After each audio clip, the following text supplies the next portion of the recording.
Hey there, everybody. How's it going? Welcome back to another awesome episode of On the Throttle with Jackie Van Ham and my buddy Josh out here bringing you all of the breaking news going on out here in motorcycles and power sports. And Josh, it is my favorite time of year. The temperatures are dropping, but the internet is heating up because there's all sorts of rad new bikes that are being released every single week. And right around the corner is EICMA when a whole bunch of other bikes get launched. So for today's show, I am talking new bikes, and new bikes because I just got back from an awesome launch weekend with the folks at Royal Enfield. They released their Super Meteor 650 Twin Cruiser, and it was a heck of a good time. Spoiler alert, the MSRP of that bike is less than $7,000. I'll have a review for it here on the show in the next week or so. But my stories for today are going to be talking about some other new bikes from Triumph and the folks over at Moto Morini. Josh, what you got going on in your neck of the woods? So Suzuki is sticking along the lines of releasing some of those new things. So they just brought out an addition, maybe an offshoot, offspring. Well, that's what we're going to call it. We're going to call it offspring. They just brought out an offspring of a model that came out last year. And a couple of weeks ago, I had a chance to test an electric motorcycle that was very, very interesting. I've been on a number of them. This is the first time on this one. I loved it. So we'll get into that in the second half. Ooh, I'm excited. I can't wait to see that review from you, Josh, but we're all going to have to wait after this word from our sponsor.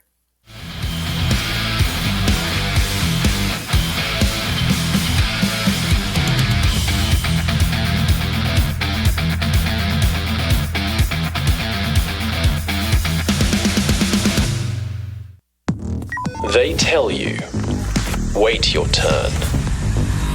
Don't push. Stay in your lane. Be sensible. Keep it steady. Follow the crowd. Be logical. Dial it down. Stay consistent. Take no risks. Some of us just say no. Welcome to the Racing Squad.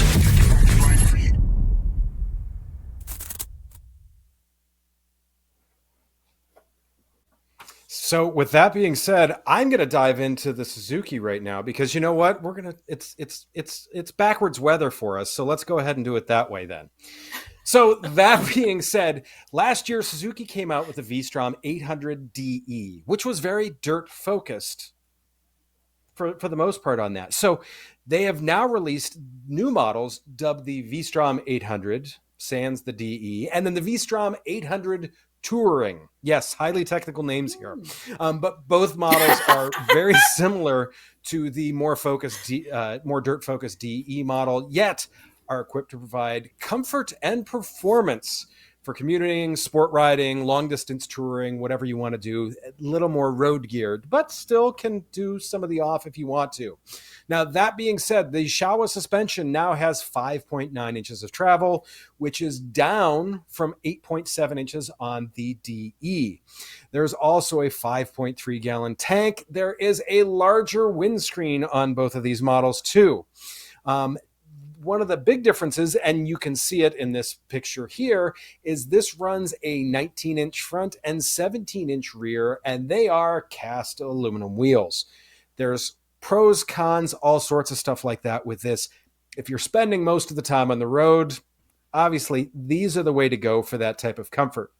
Now, between the cast wheels and the lowered suspension a little bit with the little shorter suspension setup on this, 32.5 inches is the seat height, still a little bit tall, but the DE is almost 34 inches. So we've lost, a solid inch and a half out of that, which can make a world of difference.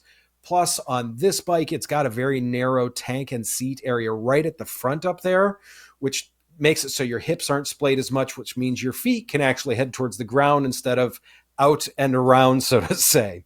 The Touring comes with the standard large 35-liter top case that you see on the back there, which is keyed to the ignition. The Touring version also comes with a handguard you see in the picture. Engine, it is the same. It is 84 horsepower, 54.5 foot-pounds of torque. It's a 270-degree firing order with a counterbalancer. It's got it's their cross balancer system is what Suzuki calls it. Everyone has a fancy name for these, of course. It's a counterbalancer. Both models come with a 6-speed transmission. There's traction control and there's traction control on it. There's ABS. Both of them have different modes that you can use.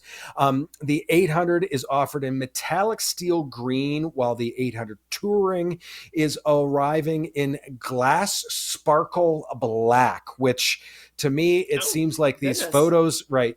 These photos I don't think are going to do that paint justice. I am excited to see that bad boy in person. That being said, the V-Strom 800 has a starting MSRP of $98.99. The 800 Touring starts at $10,499. To me, that is an awesome price point on this. The dealers are expected to see this spring of 2024, and Suzuki already has a full line of hard side cases that could be keyed the same as the Ignition, heated grips, fog lamps, everything that you would expect on a bike like this. To me, I think this is a super, super interesting bike, because when you look at so many of these other kind of touring models that are in this range, you've got to climb another $3,000 or $4,000 before you're going to get something similar to this. Suzuki's got a good platform. So many of these bikes, I see it, and when I talk to people when I'm out on the road, people that have a bike like this, they want the ability to travel on back roads. They don't necessarily need to be on state highways or interstates or anything like that. They want the ability to take back roads. And we know those back roads aren't always the best maintained. You can take a fire road on these two all day long. To me, that is who this is aimed at, is the person that wants to ride across the country, doesn't want to be on the interstate. And I think Suzuki, especially at this price point, is on to a winner. What are your thoughts there, Jacqui? Definitely. I mean, since the launch of the V-Strom, this has been such a cult bike. This has turned into its own classic. People who own these love these machines. I'm excited to see them in this space that we talk about. It feels like every single week. It is very crowded in this middleweight category. I think the fact that this bike has so much legacy and provenance, and again, at that fantastic price point, you nailed it right on the head. I think this is a really now very, very strong contender in this space. Really interesting. I can't wait to see these in person. I can't wait to see it. Yeah, for my first story for today, we're going to go in a very different direction, because we're going to be talking about a pair of machines that Triumph has launched. And Triumph is on a roll for launching all sorts of weird stuff this year, it seems like. And they launched these 400cc little guys within the past year or so. These have been floating around on the internet. I thought for sure there was no way these were coming to US market. And I was wrong. And I am super pumped that I'm wrong, because these bikes are bad as can be. These are bad little mammy jammies, 400cc rad bikes from Triumph. As you can see the bike on your screen right now, a great looking roadster. There's a scrambler to go with it. Let's go ahead and jump into some of the details of these very, very cool little bikes. I'm really excited to see these. Again, not only is that 250cc motocrosser coming to market, but now these 400cc little guys, I'm really excited to see it. The Speed 400 is the most affordable and simplest of the range, which is designed to align with Triumph's modern classics lineup. As you can see from the image on your screen right now, a dead ringer for that speed twin, those modern classics, just smaller, just a little bit littler. It's a straightforward roadster in the mold of the Speed Twin 900 and Speed Twin 1200, but when you dig a little deeper, it has the ingredients to be a very entertaining machine. The Speed 400 and the models that spin off from it are the new TR Series engine. It's a 398cc double overhead cam, 4-valve single. Despite the retro-finned exterior, the engine is thoroughly modern, with a lightweight finger follower valve train and a counter-rotating balancer shaft, just like you had with your V-Strom, to help it achieve more revs and power than you might expect. The peak power is a claimed 39.5 horsepower, and considering this also has a 6-speed transmission, I bet you this has some pretty decent juice. Again, this is a 398.2cc engine. It is meant to absolutely compete with that KTM 390 single. This is also meant to go head-to-head with BMW's G310, which only has 34 horsepower, and the Duke is at 43. So there's a traction control system as standard, although it can be switched off, which is cool news. It's got a 43 millimeter inverted fork, all sorts of good stuff going on with this bike. Again, a 3.4 gallon fuel tank, and the bike's weight is a low 375 pounds. So at 375 pounds with that much power, I am really excited to throw a leg over this bike. This makes the Speed 400 more affordable than a lot of bikes on the market because it's going to have an MSRP of $4,995. Here in the US, of course, there's LED lighting, a little mini dash. I love the looks of this. And again, this is going to be sub 5K for the 400 street version. Now, let's chat a little bit about that Scrambler. The 400 Scrambler, which they're referring to as the Scrambler 400X, rounds out the whole Scrambler lineup. Take a gander at that bike on your screen. Really sharp, tons of retro styling. The bike, however, is slightly different. Again, it's going to have that TR 398 single.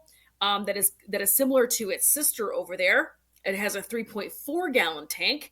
It is more than just a set of wheels and a longer fork. Triumph has tweaked the frame design to suit this Scrambler differently, and it's changed the seat bars and pegs to give a distinct stance and riding position.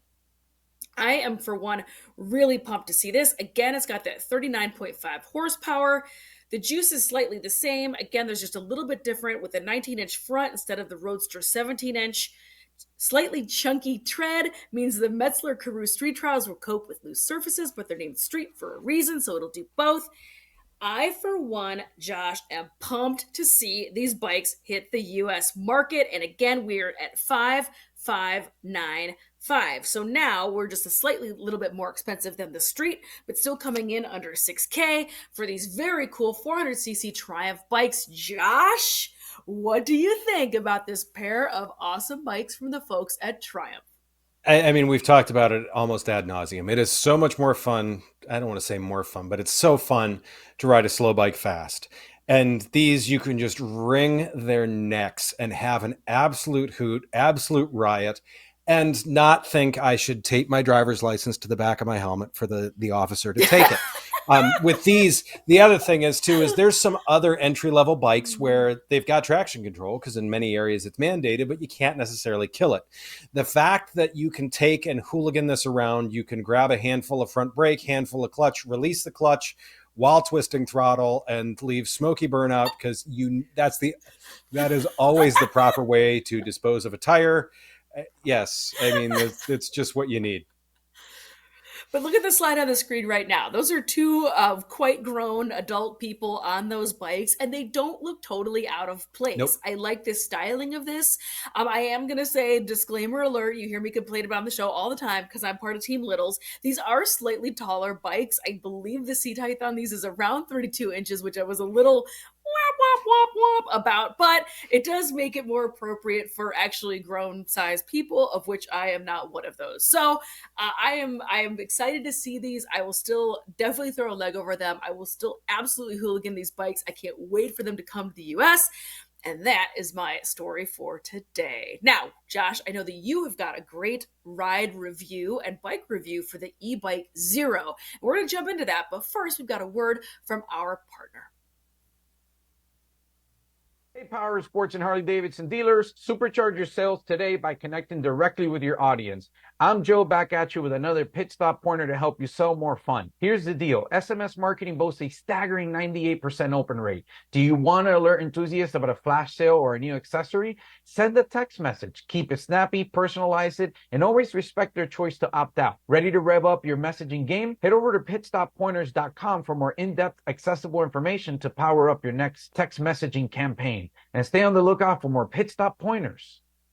At XOTO, we set out to build the world's most stable, easy to ride, and fun electric scooter ever created. With XOTO, you get up to a 90-mile range on a charge and up to 45 miles per hour. It's the world's first front-wheel drive scooter and has self-stabilizing technology, even when you're stopped. There's no motorcycle license required, and you can purchase an XOTO electric scooter today at xotoinc.com. Hey everyone, thanks for tuning in. As I said, I am Josh with Motorcycle and Power Sports News, and we're going to talk about the Zero DSR.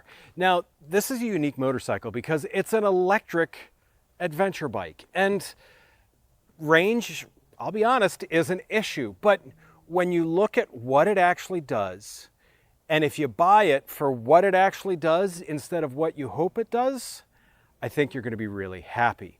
So to me, if you're looking for a bike to go out for 400 or 500 miles in a day, this isn't it. If you're looking for a bike that is a load of fun in a ton of other situations, then this is the exact bike. And one of the things that I kind of want to compare to is right now, when you go out and look at some bikes in like the adventure bike field, you're going to see like everyone's going to look at like the Tenere 700.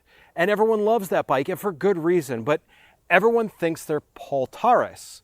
It's the same reason why manufacturers are able to sell superbikes still, because everyone is Alex Marquez. They sell supermotos because everyone's Lucas Holbacher.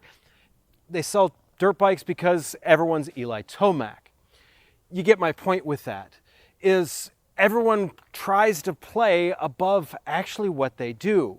And if you look at what most adventure riders do, this does fit pretty well. No, I know. I'm going to hear some flack from people because they're going to say, I want to go out for 500 miles and blah, blah.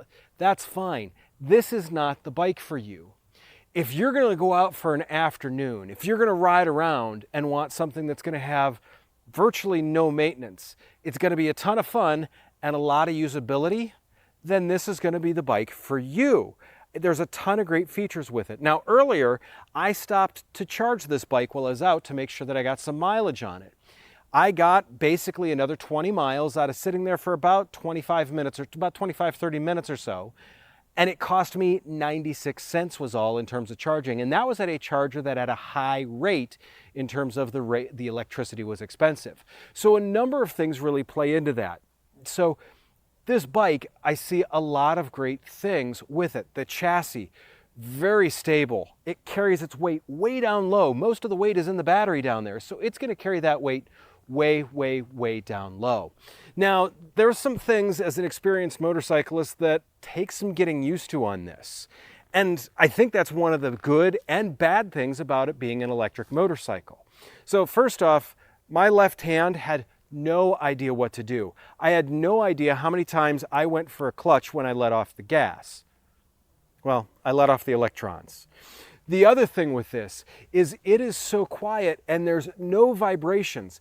You think that's a plus, and I'm going to say it is a plus, but one of the things that's interesting about it is you feel everything in the road because there's not that baseline vibration from a piston going up and down, a valve train going, a chain going. There's not all those other vibrations to muddy the waters. You know exactly what is going on with the road. And to me, I think that's actually a plus. It was weird for me to get over initially because I thought, is this coming apart? And I'm like, no. I'm just feeling things that I haven't felt because they were muted before by the motor. Now, one of the shortcomings is range. If you're out stretching this thing's legs at 70 miles an hour plus, it's going to eat through electrons pretty quickly. And the bike does extremely well there. But that's not where this bike shines. This bike has amazing low-speed maneuverability. It does not feel like a 500 and I believe it's 50-pound motorcycle. This feels much, much, much lighter because all that weight, like I said, is so low. The one thing that I do like with this is there is a ton of storage up here. Another thing that's great about it is when you go to pass someone, there's no 2 clicks down and go. You just twist it and it goes. When you cannot obviously be in the wrong gear with this, whatever you're doing, you always have full power, full whack. Whatever you want, it's right there.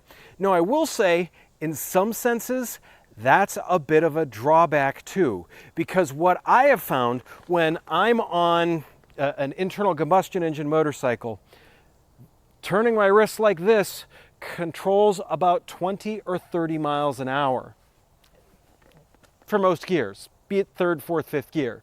So when you hit a bump and get a little whiskey throttle, you don't really notice it because the engine's not in a range where it's going to notice that much. 70, 80 miles an hour, you hit a set of railroad tracks and bump this a little bit, you notice it. I don't want to say power wheelie, but it's got the torque to do whatever it wants to. And the fact that you've got 112 miles an hour of speed variability in this amount of throttle can sometimes make that a little bit difficult to control. Now, on the flip side of that, I know there's some buffers that are built into that they've programmed into that. That being said, what those buffers sometimes make it a little bit more difficult off-road when you want to try and lift the front end up over a log or something of that nature. Now this, once again, when you look at the tires and the other items that come on this bike, this is not a hardcore off-road bike. That's not what it's meant for.